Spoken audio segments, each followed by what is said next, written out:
How's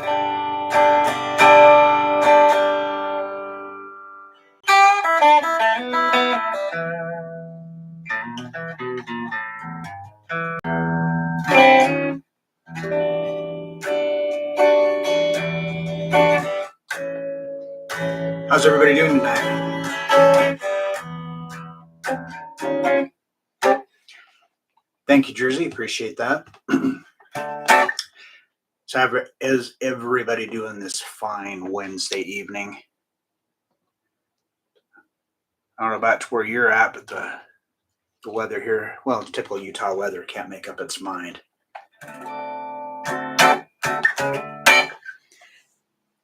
Hello, Craig. Rick, welcome. Jimmy D's, welcome. Oh, from Winnipeg. That's right. That's right.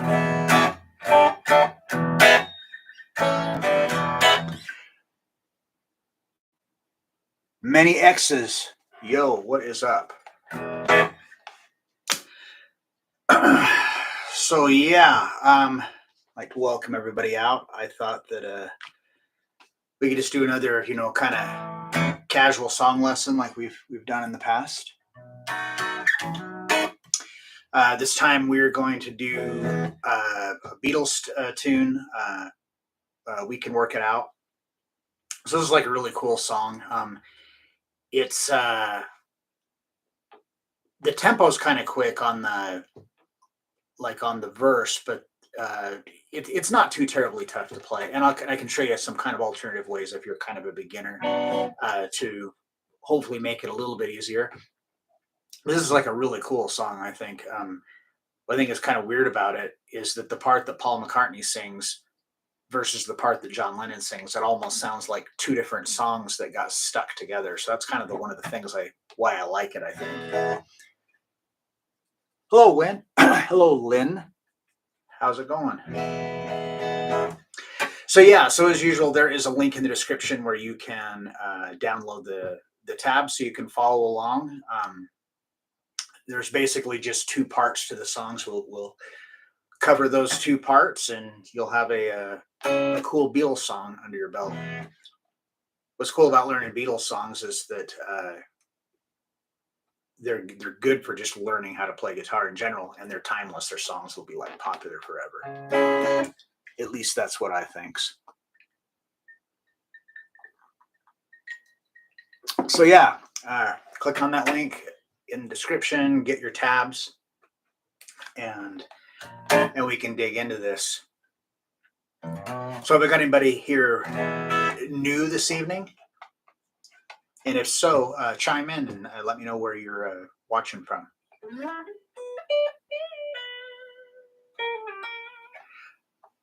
Well, that's good, Lynn. Thanks for asking. I'm doing okay. Just trying to keep the nerves at bay, but yeah, doing all right. And while we're waiting and stuff, if you like what I'm doing, you like this kind of content, show me some love, hit that thumbs up button. It really helps out for me to continue to do this for you. Secure Cloud Solutions, welcome, Phoenix, Arizona. How hot is it there right now?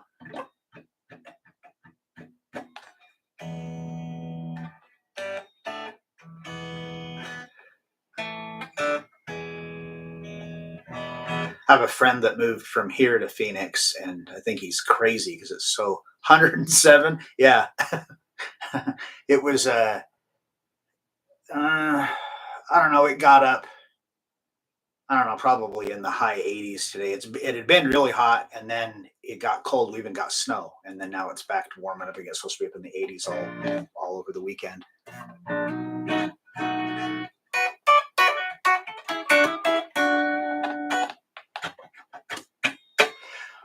All right, so hopefully everybody's had a chance to grab those tabs.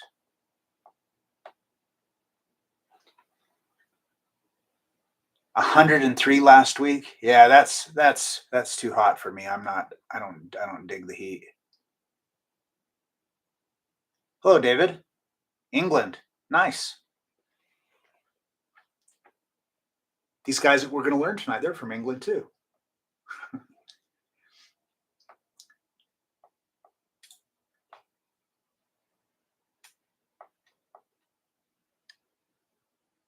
61 degrees. Yeah, it's going to be, we'll be down into that here before too much longer. We generally don't have really a spring or a fall. Like spring and fall are like, each season is about 48 hours.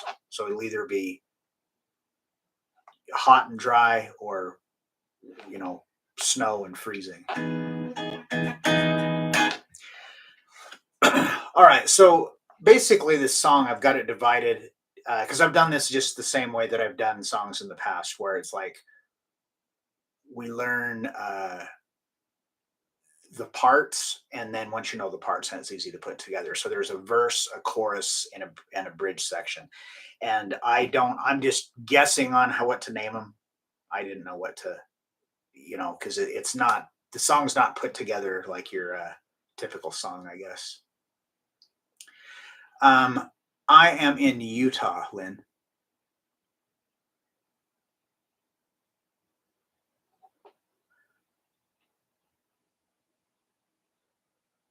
We are learning. I think I already said it, but maybe not. We're gonna learn. We Can Work It Out by the Beatles. Did I not put that in the description or the title or anything? Probably not. All right. So for this first part that I'm going to call the verse, this is just like how the song starts off. This is the part that Paul McCartney sings, and we're going to be, for this part, we're just going to be using three basic chords. We're going to be using D major, but we'll also be doing D suspended 4. So that's where you put your pinky down. So you pick up that G here on the 3rd fret of the high E string. C and D. So you got the D suspended 4, and C for this first part of it.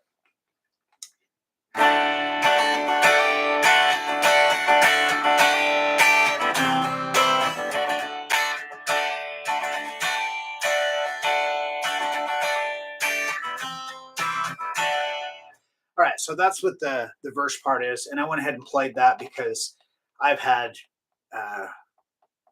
like a million people comment, like asking me to like play the part before I start teaching. I just never remember to do it. I'm old and I can't remember shit, so that's what happens. All right, so for this, and we're gonna kind of do it a couple of different ways. We'll show you like how like it's being played, like the original Beatles version of it, and then show you how you can kind of change up the rhythm a little bit if you're playing it by yourself, like just an acoustic guitar rendition of it by yourself, just to kind of fill it out, and then a way to kind of make it a little bit easier if you're more of a beginner guitar player. So hopefully we'll kind of have something for everybody. All right, so first let's just kind of look at it, the rhythm that kind of the way that the Beatles are doing it in the original. So it's pretty straightforward. So we're going to start off with D, and we're going to play a quarter note and then 2 eighth notes. So it's 1, 2, and 1, 2, and then we're going to strum one more time, and we're going to do a hammer our pinky down there onto the 3rd fret of the high E string to make that D suspended 4. So we've got the 1, 2, and. So that's when we hit the 1, 2, and 3. That's right on the downbeat of 3, but it's a 16th note. And we hammer there, it's a dotted 8th note. It becomes kind of confusing. So if we just think about it as 1, 2, and 3, 4, and. Whoops. Oh my gosh, what am I doing here? 1. Yeah. So when that's kind of almost like it's like a little accent, like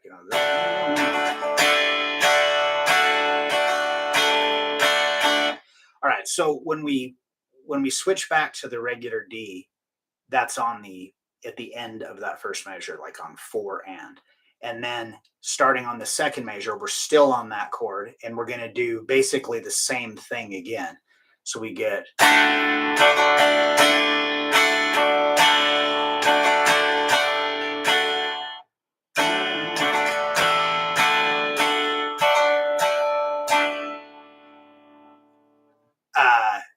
the difference is this time that on that second measure, when we hammer into that, we stay on it. We don't go back to D. We stay on that D suspended 4. So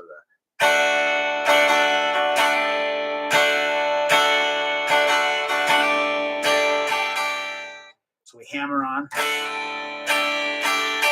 and then it's and 4 and. Or,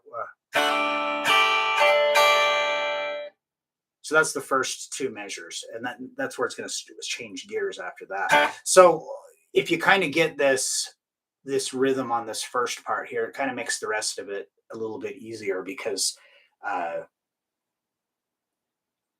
well, there's somewhat of a repeat of this pattern, but then the next pattern that we're going to look at is actually really straightforward. It's just 1 and 2 and 3 and 4 and. So.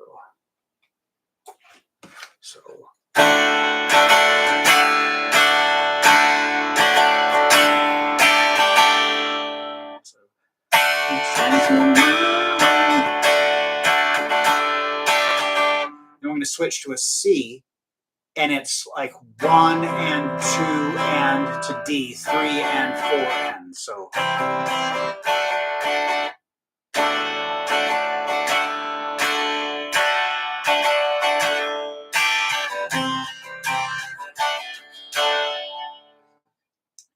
And then,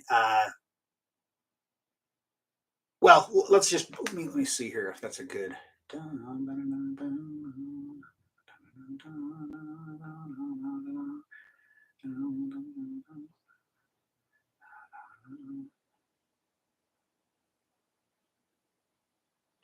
Okay, so we're going to stop right there for just a second. So that segment, that's like,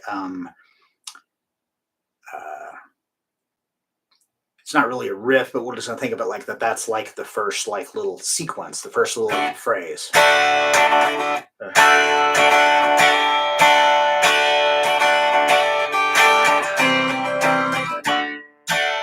Okay, so then starting on the second one that starts on the third measure, it starts off exactly the same way.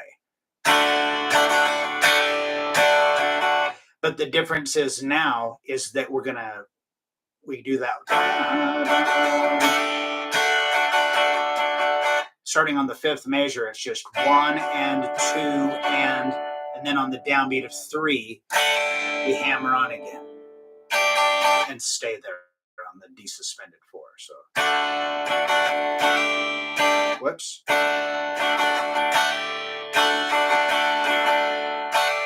Okay, so I want to stop there for just a second. So when I said at the beginning that we'd be able to do it like version like how they're playing it, and then more of a version that's kind of better for when you're playing by yourself, so that way it's kind of more full. That's where I keep trying to lean to, because when you're playing just by yourself, it just ends up sounding very kind of really choppy when you play it that way. So I kind of put more of a little bit of a swing on, like.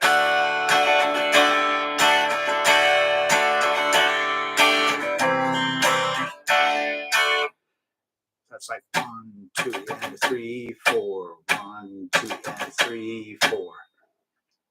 So like down, down, up, down, up, down, down.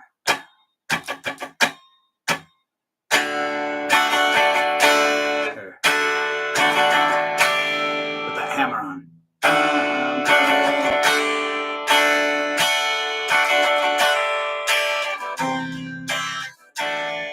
Just to kind of make it have a little bit more flow, so it just kind of covers more of the bases. So if you're more of a beginner, you might need to make that strumming a little bit simpler, and also for the tempo, for changing the chords. So you could kind of switch it up a little bit more, like like, let's see.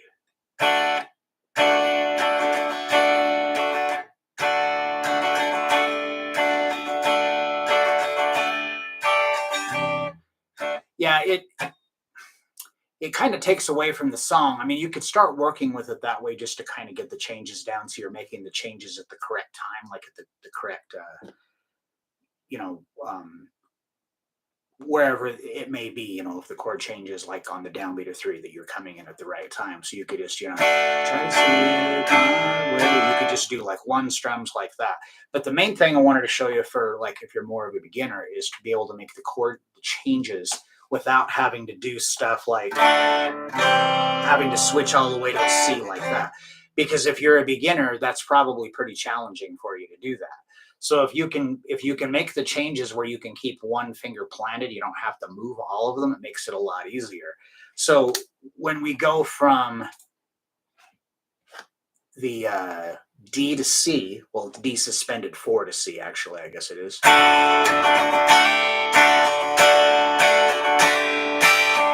Instead of going to C major, we can go to C add 9. So you go.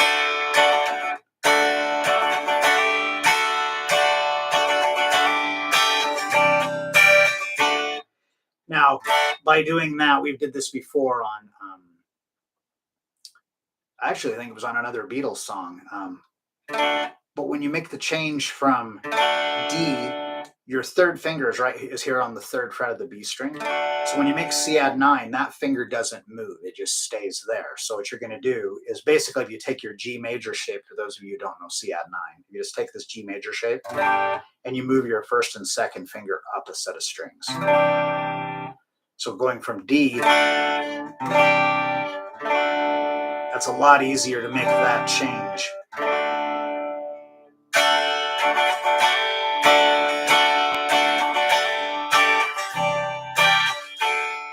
And then back to D.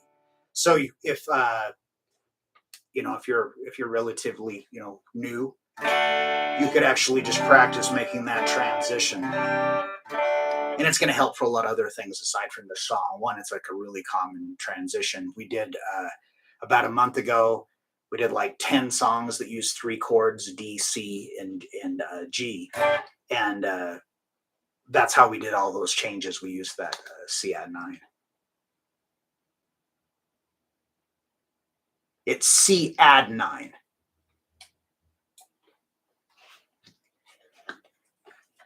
So what that is in a nutshell is if you take a C major chord and you add the ninth tone of the scale, which is D. If you count it up from C, C, D, E, F, G, A, B, C, D, 1, 2, 3, 4, 5, 6, 7, 8, 9. It's the same as 2. It's just an octave higher. So by adding in this D right here on the third fret of the B string, where your third finger is on D, so now we're getting the whole triad of C. We're getting the C, E, and the G, but we're getting a D here and then another G here.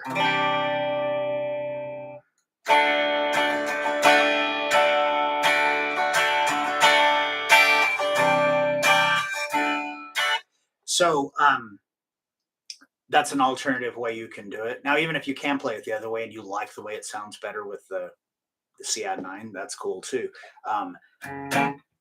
I've caught myself like not even realizing it, that I'm switching up which voice, which chord I'm using when playing it. So it just doesn't really matter all that much.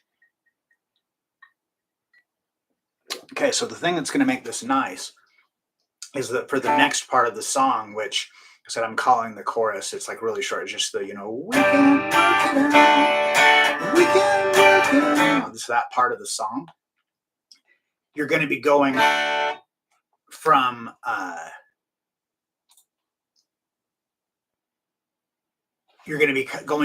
D, because we got the C, D, G. So here we're gonna have G and D and A major. So we've got this G. So like from the C add 9, you know, your fingers down. We're going to go from G back up to D. But when we go from D in the first place, this is what the point I was trying to make is that your third finger, again, is already here. So you can make your switch without having to take off all of your fingers. Anytime you can leave a finger planted, I mean, it's not possible all the time for every single chord change, but anytime you can do that, it's really helpful because it just helps you to kind of stay into place. I also believe that it can help with like becoming more efficient at your chord changes. So.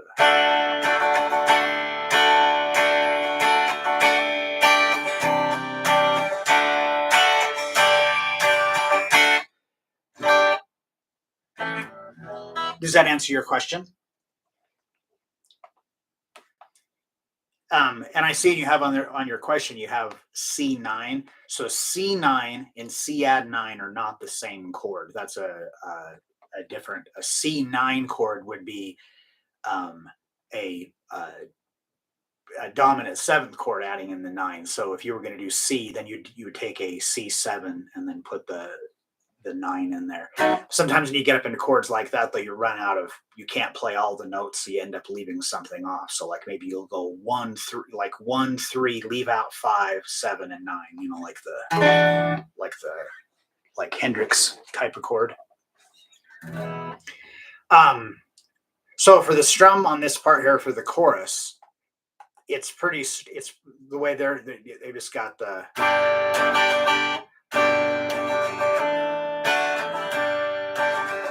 But again, you can kind of feel your way out with it. We got the G, and it's like uh, one E and 2 E and 3 E and 4 and. If you want to break it up like that, but if you can just kind of feel it.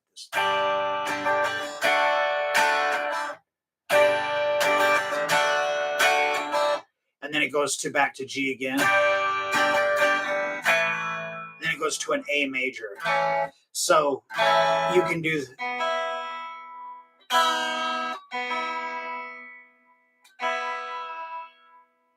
Need new strings. That one's stretching. I wouldn't be surprised if it breaks here in the next few minutes. See, I lost my train of thought.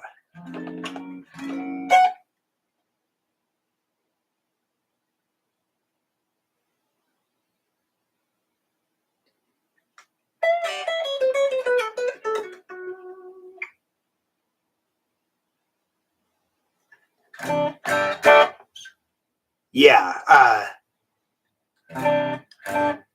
So the chord would actually like written like it would actually say C add 9. Like on here how it says D SUS 4 instead of SUS it would see a it would have the word add C add 9. That's if you don't already know that chord, it's really common. If you're a beginner, check out that live stream. Like I said, it was about a month ago. It was like 10 songs that just use basically G, C, and D. Some version of G, C, and D, whether it be C major or C add 9.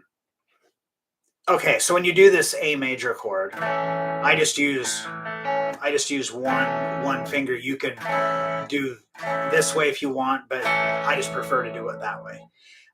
One other thing too, I forgot to mention because I just play it, I don't think about it. If you look on measure 6, like that, so that's the last measure before the chorus starts. You'll see that the very last strum, it's just showing the D, G, and B strings is being strummed open. So that's just a way to kind of put something there so the open strings can ring out while you're in the middle of the changing chords. So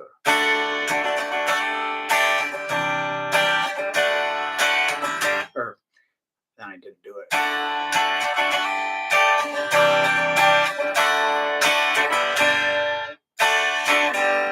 Just those open strings. Now at the end of that first measure of the chorus, it does the same thing on that D. It just has those open strings to transition back to G.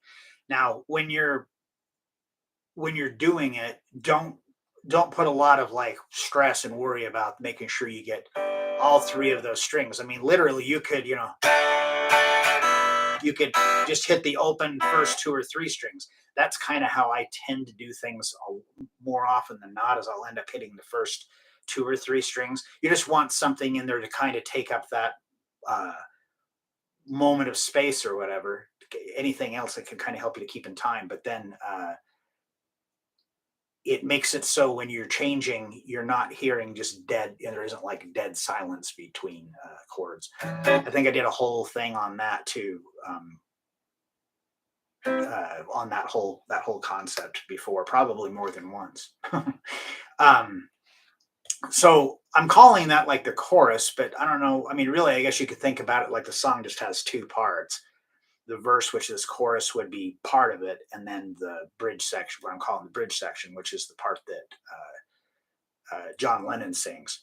And like I said, I think it's just weird because it sounds like two different songs stuck together, but it really works. Okay, so the chorus, the G, D,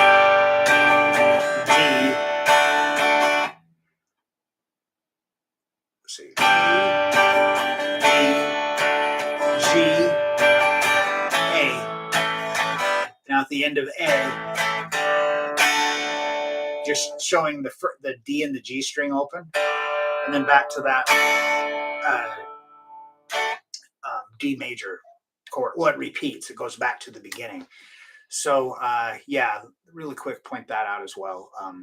Again, for anybody who doesn't know. So at the very beginning of the song, you've got the on the tab and the manuscript part, you've got that. It's like a double bar, so double bar. So you got a wide bar and then a narrow bar.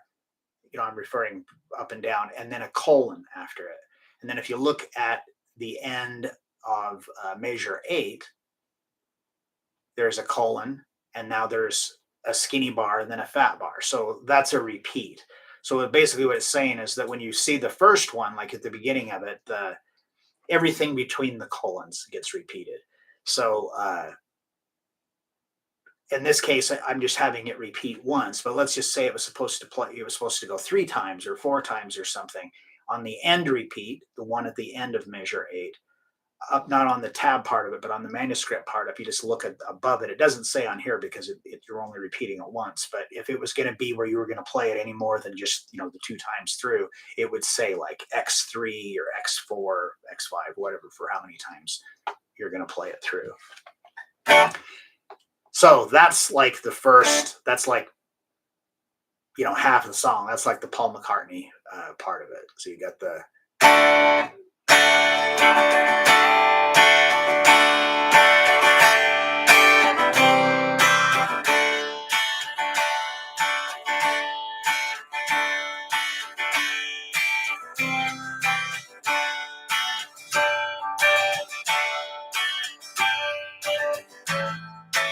And it repeats.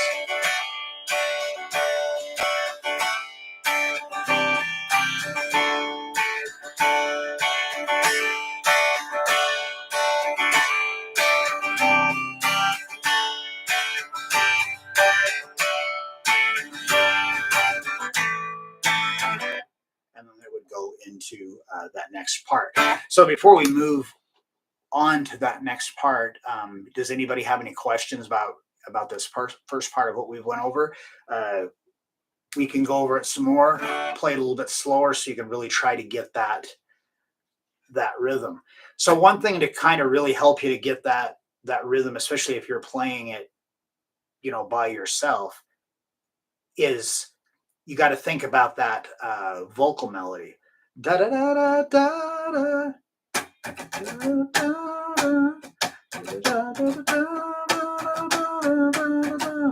So that really coincides with your hand, with where you're doing the strumming. So if we're like,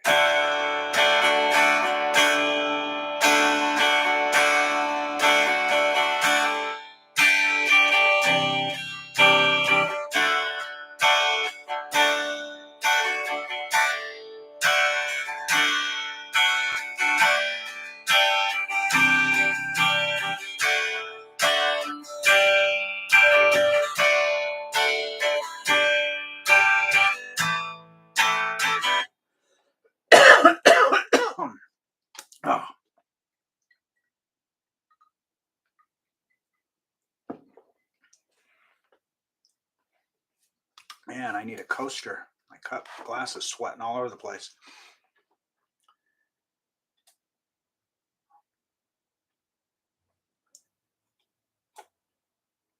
All right. So if nobody has any questions about that part, we can move along. So the next part, like I said, I'm calling it the bridge because I didn't really know what else to call it. This is the part that John Lennon sings, and it just drastically changes. It goes from this, very happy to this very, very more, morose kind of sounding thing. But I think it sounds really cool. I really like the contrast between the things together.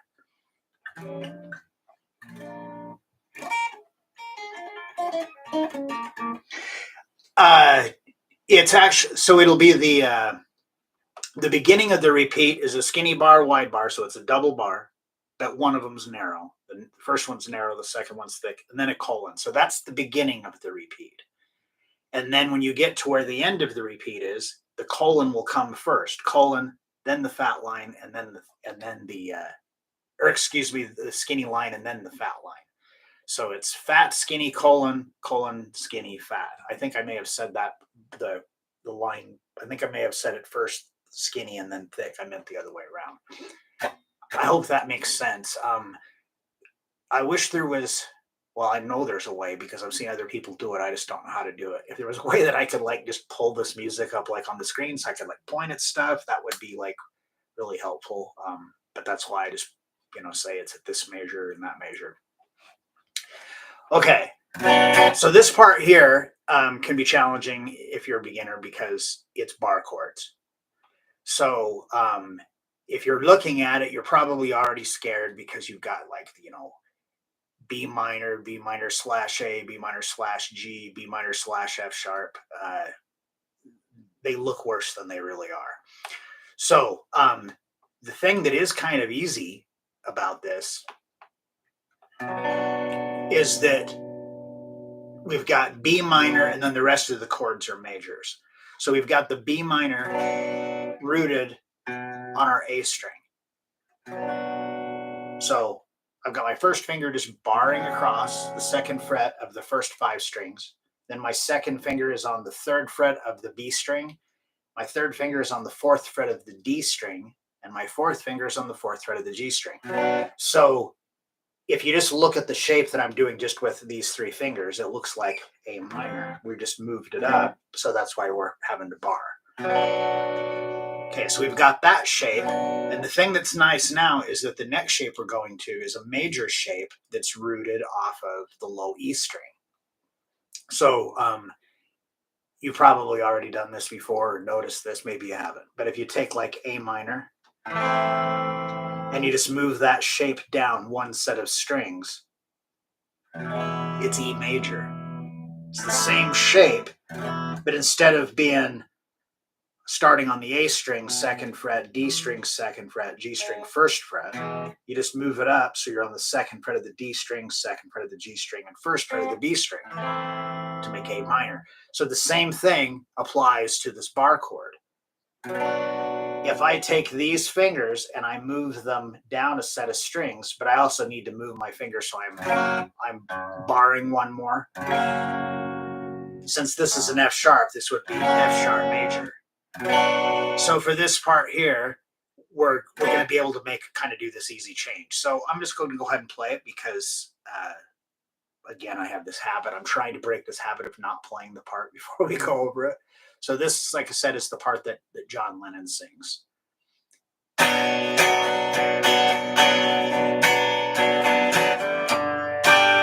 Whoops, I already did it wrong because I didn't do a bar chord.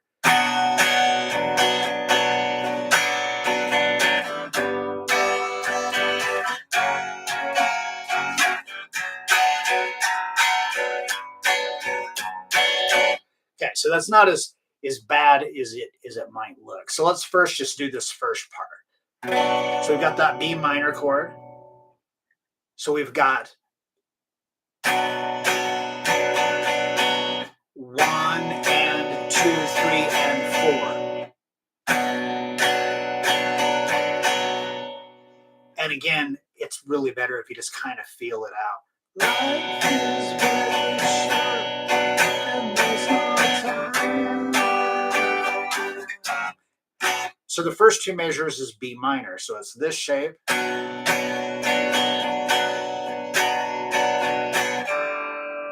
Now, when we go to make our transition, we do that same thing again, where we're just going to hit some open strings.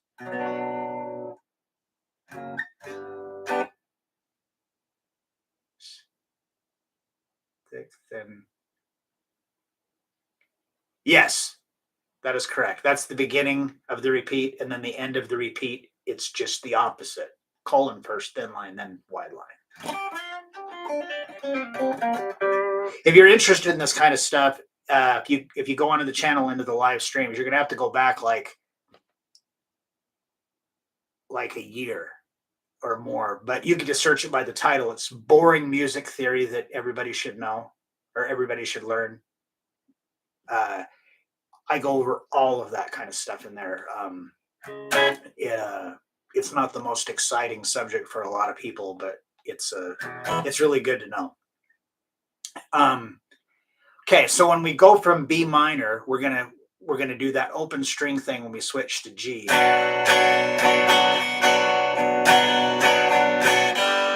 So what you want to do is you want to lift your fingers up, but hold that shape of the chord, because you're going to move it up a fret and then down a set of strings to get G. So if you've never done this before, this is probably what's going to happen. You're going to put your fingers on for the chord, because you might be building the chord like this, like where you're getting it on there. Okay, when you lift your fingers off, your fingers are just going to want to go back to being, how they normally would sit. And this is an obstacle that everybody has to go through, because that's just, you have muscle memory that you're born with, just like your reflexes and stuff, and then you have stuff that you develop. So when we let go of stuff, we just put our hand back into a neutral position. We don't want to do that here. We want to keep that shape, so that way you can put all your fingers down at the same time. So if this is a new concept for you, I would recommend actually working on that separately. I mean, you can still play, work on the song, but I would work on this separately. And it's not just going to help for this song. This is going to help for, guitar, just for guitar playing in general. So I would practice doing that. Just go back and forth between those two, and maybe go. Throw in the open strings in there in between. So you got.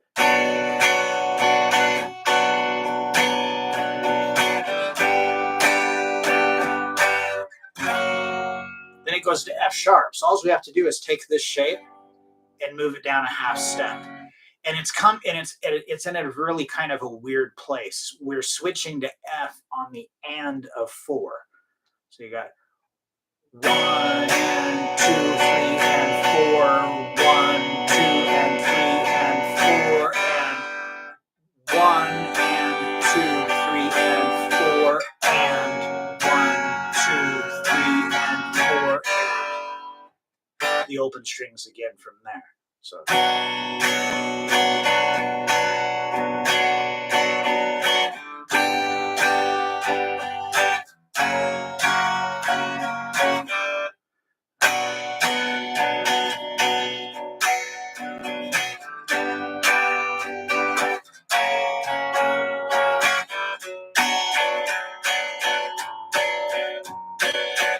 Okay, so before we go on to this next part, does anybody have any questions? And it doesn't even need about this song necessarily. I mean, we got time. We can just do, general guitar questions. But I remember what it was like when you're starting out trying to play bar chords. I avoided them like the Black Plague for a very long time. I just never thought I'd be able to do it. I just really struggled. I hated doing them, but they are, pretty necessary.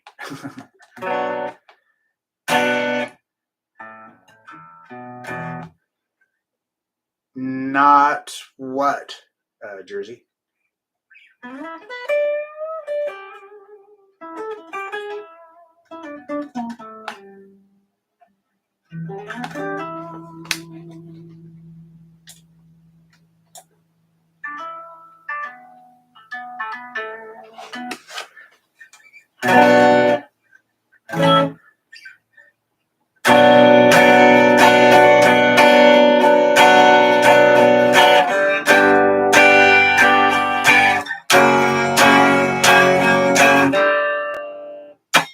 Okay, so this next part, that's the part that's it sounds like it goes into like a waltz.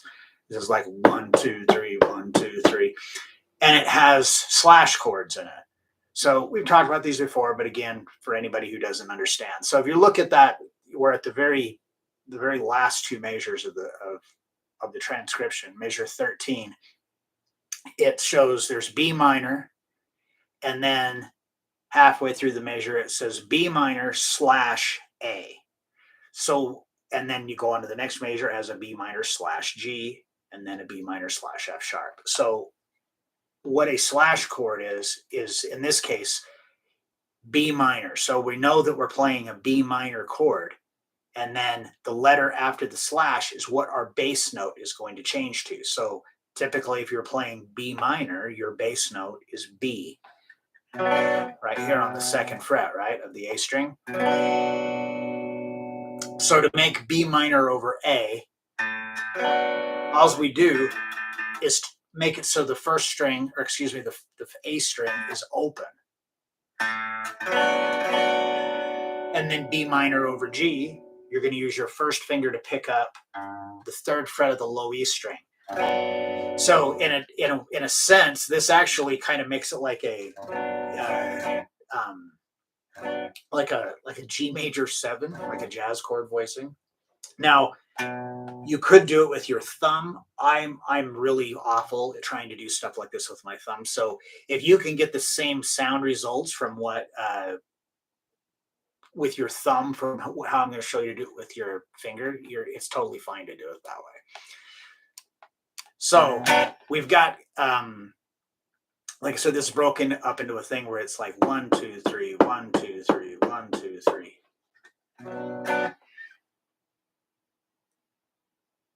A tade. I know I'm probably slaughtering it. I'm terrible at that kind of stuff. I think that's what it says. Welcome. So what we're going to do, we're going to start with the B minor. We're going to hit that bass note. So we're going to hit the A string, and that's going to be like 1, and then we're going to hit the rest of the chord 2 3. Now this really wouldn't be counted that way. What it is that we're playing.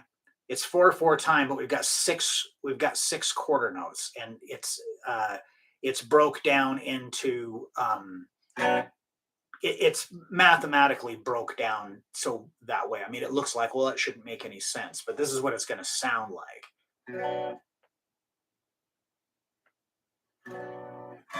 What bar chord do I use most?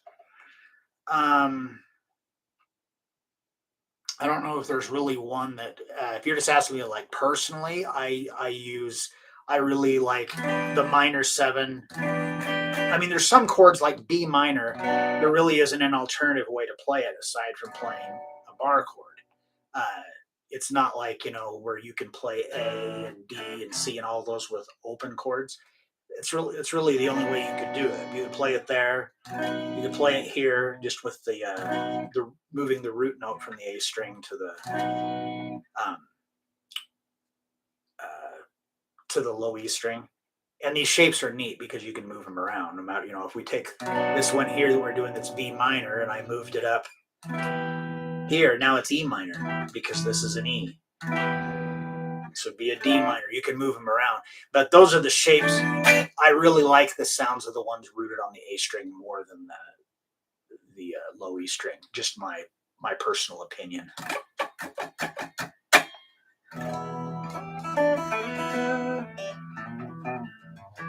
Oh, thank you, Lynn. Appreciate that. Yeah, so you're going to play. So I just think of it as like 1 2 3, even though that's not really how you would count it. It just makes it simpler.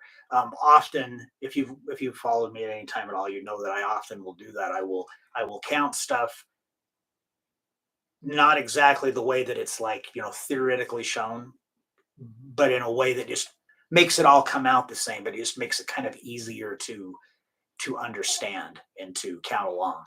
So what we're going to simply do is we're going to, each time we do it 3 times, we're going to move that bass note.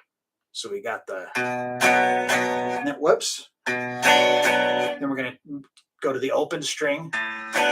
Same thing. So 1, 2, 3, 1, 2, 3.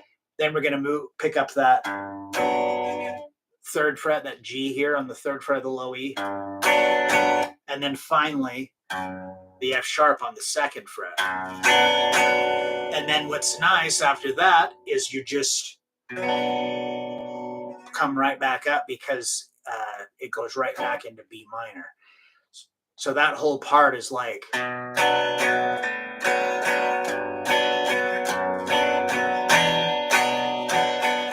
because this is a repeat, again, what we went over, starting on here, the bridge section, measure 9, we got a wide bar, a narrow bar, and a colon.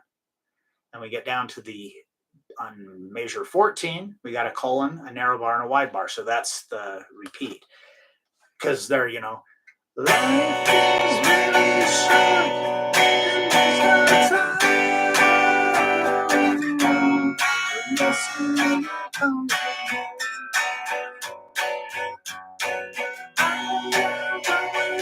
Then it just goes back into that again.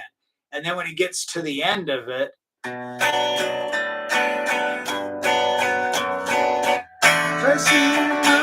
it goes right back into Paul McCartney's like happy part.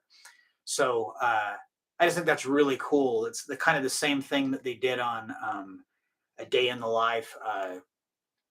They did a lot. I don't know why it's that way, but what seems to me probably what it was is that Paul McCartney wrote something, John Lennon wrote something, and then they just kind of stuck it together. They didn't write them in the same room, separately, and then they just kind of put it together. And a lot of it is things that just doesn't seem like it should work, but it does. It's like really awesome. Yeah, so that is that's all the parts. So that's everything to be able to play the song. The only thing that that I didn't put on here, and I don't know why. I wonder if there was possibly another page that I missed, because there's one other little thing I can show you. It's pretty easier.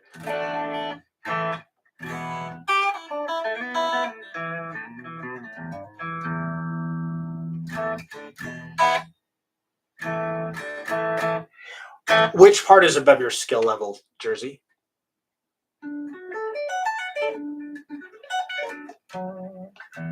Yeah, Debbie, you can take any bar chord shape. So like these ones we were doing here, like for the G, it's because this is a G. So I can move this shape all the way up here if I want.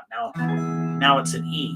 I also did a whole series that took like 2 weeks where we went over a whole bunch of different stuff with chords of how you can play a really big variety of chords without having to have a big variety of chords memorized, just by knowing how to alter the chords that you already know. So you can go back and check that out as well.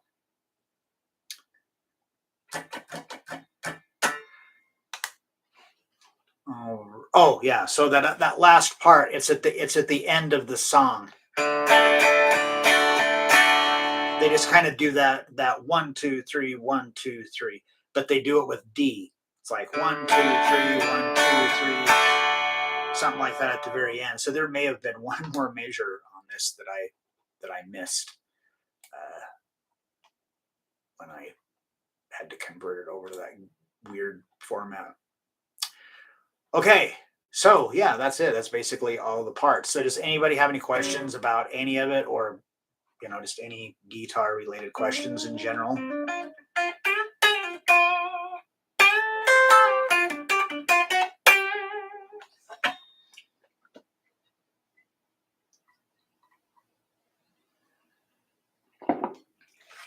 And if you're just joining us, you can watch the rerun, and there is a link in the description where you can download the tabs. Thank you, Jersey. Appreciate that.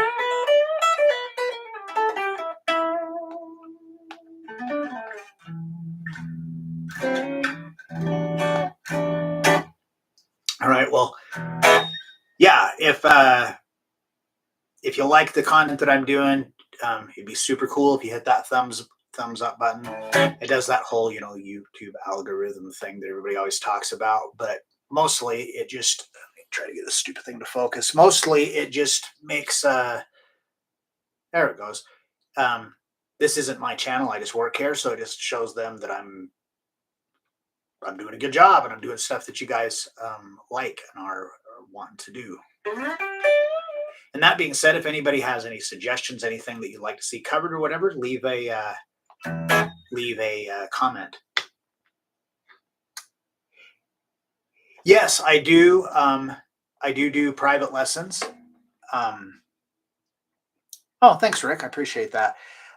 Yeah, you can, Lynn. You can. Let me give you my.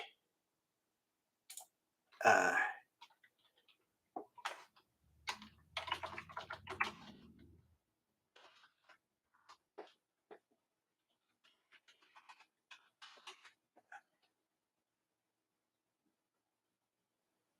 okay, sorry, I got the wrong glasses on and I can barely see.